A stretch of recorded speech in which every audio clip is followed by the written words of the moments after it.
Бабушка Тамара встречает гостей с улыбкой. Шустрая, веселая, она рассказывает интересные истории за чашкой чая. С виду и не скажешь, что ей 72 года. В доме идеальный порядок и чистота. За всем этим следит сама бабушка. Живет одна, но одинокой себя не чувствует.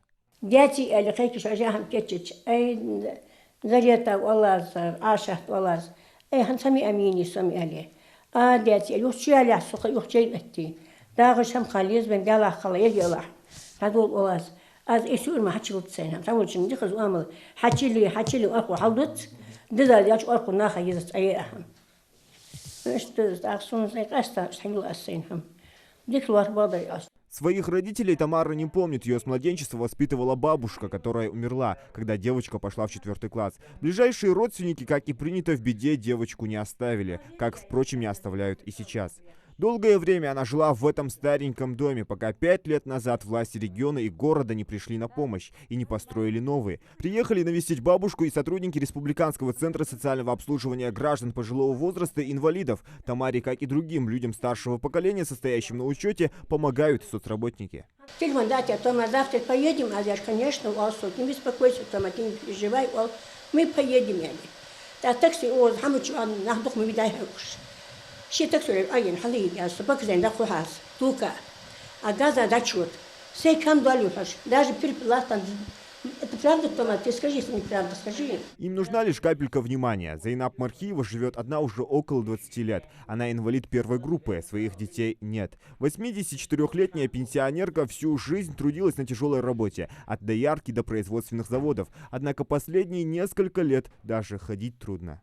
ده شيء ورم حج سوق ده سهل ورم حول إلش حمبول دمو إلش دمبول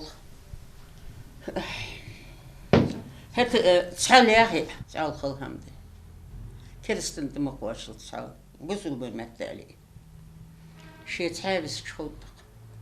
2 раза в неделю Зайнаб Мархиевой с домашними хлопотами помогает соцработник помыть посуду, прибраться и приготовить еду. Недавно бабушка обратилась в Министерство труда за помощью, после чего благодаря руководителю ведомства ей полностью отремонтировали ванную.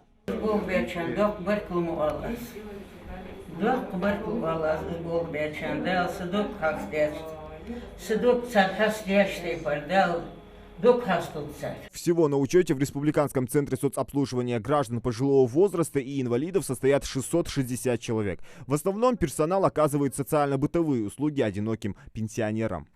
Отделения у нас, вы знаете, расположены в разных городах, в разных районах республики. Вот в Назране у нас 15 социальных работников. Каждый из них посещает от 5-6 и больше получателей социальных услуг. Это рабочий день у них начинается в 9 часов утра, заканчивается в 6 с перерывом на обеденный перерыв с часу до 2.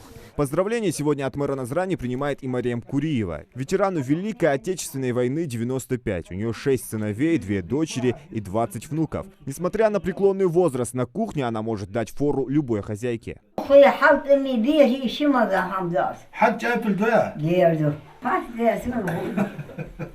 Международный день пожилых людей как дань уважения и благодарности старшему поколению, который призван привлечь внимание к проблемам бабушек и дедушек, напомнить, что им требуется особое внимание.